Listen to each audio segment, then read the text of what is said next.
Friend, good morning, Radhe Radhe. और अभी बज रहा है 3:47, लेकिन हम अभी से 15 मिनट पहले उठी थी। बाबू का आज बहुत तबीयत ख़राब है। उसको रात में 3-4 बार उल्टी हुआ था, फीवर भी है और दस्त भी होता है। तो वो रात में हमको अच्छा से नींद नहीं होने दिया, बार बार उठता था, रोता था, उल्टी होता था। तो अभी तुरंत उसको सुलाए हैं और जल्दी से हम उठ गए और सोचे मैं भी सो जाऊंगी तो फिर आज का टारगेट मेरा पूरा नहीं हो पाएगा। तो इसलिए हम अभी से ही पढ़ाई करने लगे। और जब भी मैं पढ़ाई करती हूँ तो बाबू बीच बीच में उठ जाता है, तो मैं उसे लेकर ही पढ़ती हूँ। बट अपना टारगेट हम सुबह में टारगेट 2 घंटा का रखी थी, बट अभी नहीं होता है, 1-1.5 घंटा ही पढ़ पाती हूँ, क्योंकि बेटी का स्कूल मॉर्निंग हो गया है और हमको 5:30 बजे पढ़ाई छोड़ना पड़ता है। तो जिस दिन 3:30 बजे उठ जाती हूँ उस दिन होता है, लेकिन 3:30 बजे नहीं उठ पाती हूँ। तो इस प्रकार से मेरे पढ़ाई का तरीका है।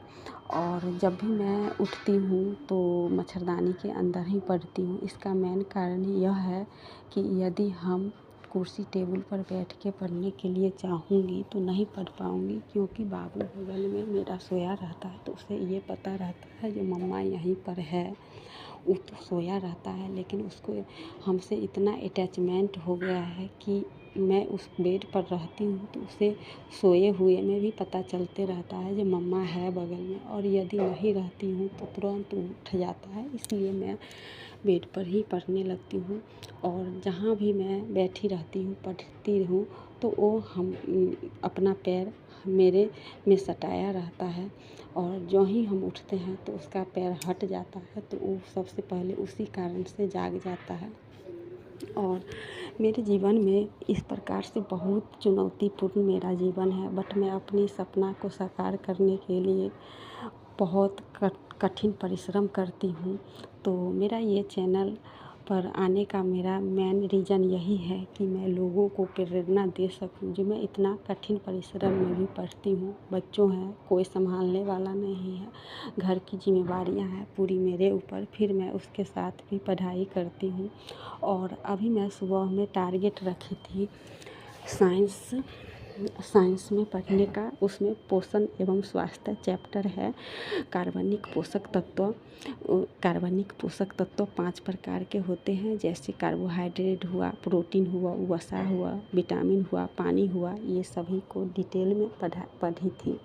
और ये तो हम पढ़ी हुई हूँ, लेकिन इसको रिवीजन ही कर रही थी। और अभी बज गया 5:30 तो पढ़ाई छोड़ दी और मैं तुरंत आ गए छत पर। जब भी मैं इससे पहले ब्लॉग में आप लोग को मैं बताई हूँ कि जब भी मैं पढ़ाई छोड़ती हूँ तो थोड़ा सा अपने दिमाग को थोड़ा सा बाहरी वातावरण में आती हूँ, खुला आसमान में, जिससे रिलैक्स होगा। क्योंकि जब 1 घंटा या 2 घंटा कंटिन्यू पढ़ाई करने के बाद थोड़ा सा अपने दिमाग और मन का रिलैक्स होना ज़रूरी रहता है। इसलिए मैं छत पर या बालकनी में जब भी पढ़ के उठती हूँ सुबह में तो जाती ही हूँ।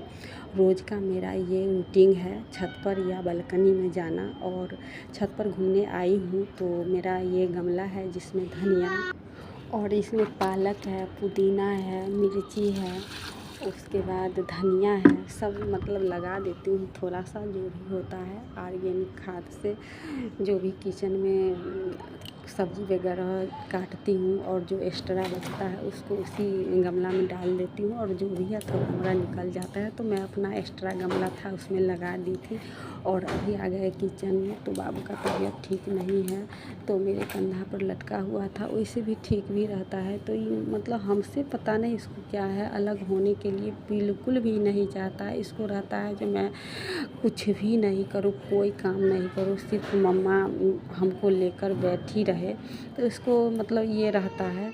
बट मैं और इसके पापा सुबह में जब भी मैं खाना बनाती हूँ तो नीचे घुमाने के लिए ले जाते हैं, नहीं तो ये खाना नहीं बनाने देता है।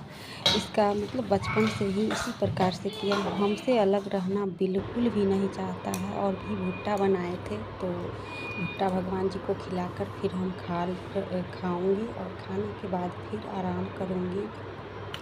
और जब आराम करने के बाद हम पढ़ाई करती हूँ, जब भी हुआ खाना अभी पूजा वगैरह नाश्ता सब करने के बाद आराम भी कर ली आधा घंटा, और फिर पढ़ने के लिए बैठ गए। और जब भी जो भी काम करूँ तो मेरे साथ मेरा बाबू भी रहता है, तो मैं कुछ भी हो लेकिन मैं मेरा जो भी टारगेट है उसमें छोड़ती नहीं हूँ।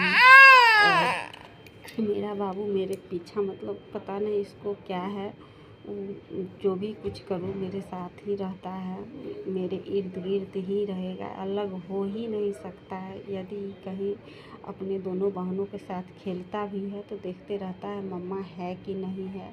अगर रूम में है खेल रहा है तो बार बार किचन में आके देखेगा जो मम्मा है कि नहीं है। 2 मिनट 3 मिनट खेलेगा, फिर मेरे पास किचन में आएगा जो है कि नहीं। मतलब हमको मतलब ये 1-2 मिनट के लिए भी अलग नहीं देखना चाहता है।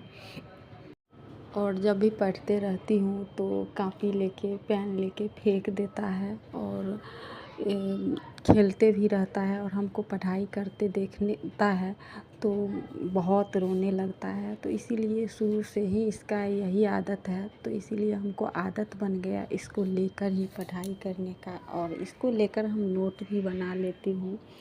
और शुरू से ही मेरे बच्चे को रखने वाला हम और इसके पापा जब भी ऑफिस से आते हैं, उसके अलावा मेरे घर में कोई नहीं है। मेरा बच्चा पापा या मम्मी के सिवा अलग नहीं रहा है, तो इसको मतलब बच्चा है मम्मी पापा को ही खोजेगा।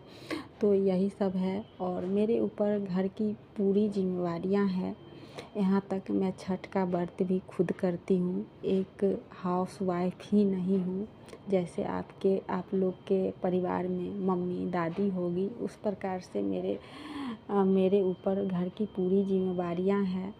कोई रिश्तेदार आ जाते हैं तो पढ़ाई में डिस्टर्ब हो जाता है। बट यदि मैं घर पर रहती हूँ तो कोई भी व्रत त्यौहार कुछ भी करूँ तो मैं पढ़ाई को मतलब ये नहीं है बिल्कुल बंद करती हूँ, जितना हो सके उतना कर लेती हूँ। और आज का मेरा टारगेट 6 घंटा पढ़ना और 4 विषय था, तो लगभग कंप्लीट हो गया है। तो अभी बिहार स्पेशल पढ़ रही थी, तो सब विषय हो गया है। उसके बाद फिर मिलूँगी आप लोग से अगले ब्लॉग में। हाय। तो आज मेरा टारगेट पूरा हो गया। 4 बजे सुबह से लेकर 4 बजे शाम तक का आप लोग को 7 डे का चैलेंज मैं ली हूँ, और उसमें आज तीसरा दिन है। तो मेरा 4 विषय का और 5-6 घंटा का जो टारगेट है आज पूरा हो गया है।